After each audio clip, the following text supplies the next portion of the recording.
No vídeo anterior, nós vimos quais são as principais partes do desenho em perspectiva. Agora, nós vamos ver na prática como aplicar essas partes do desenho em perspectiva em um desenho de verdade.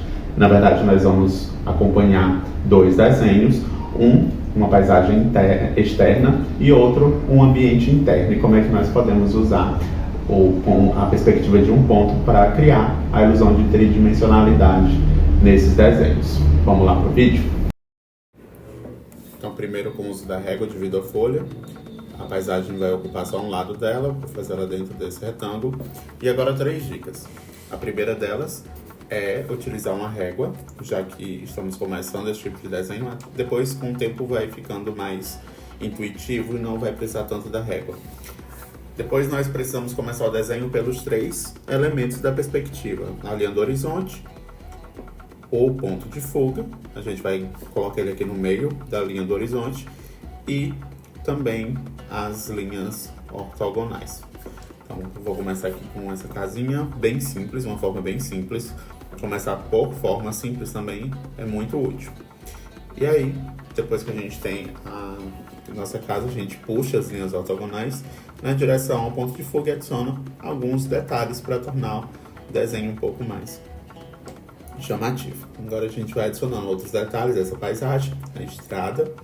A gente vai colocar uma calçada de um lado e outra do outro, sempre respeitando as linhas ortogonais em direção ao ponto de fuga. E a gente usa as linhas ortogonais anteriores para continuar a fazer mais casinhas. A gente repete as mesmas formas simples do começo. Agora a gente adiciona algumas árvores. Lembrando que como é um desenho em perspectiva e a intenção é criar essa ilusão de continuidade do espaço, criar a ilusão de tridimensionalidade, o que acontece quando nós olhamos para uma paisagem à distância é que os elementos que estão mais ao fundo eles são menores que os elementos que estão no primeiro plano. Então a gente também respeita esses tamanhos. A gente adiciona mais um aqui na lateral para ficar um pouco mais de elementos no nosso desenho, na nossa paisagem, e finaliza com alguns detalhes. Depois a gente completa aqui com mais uma árvore.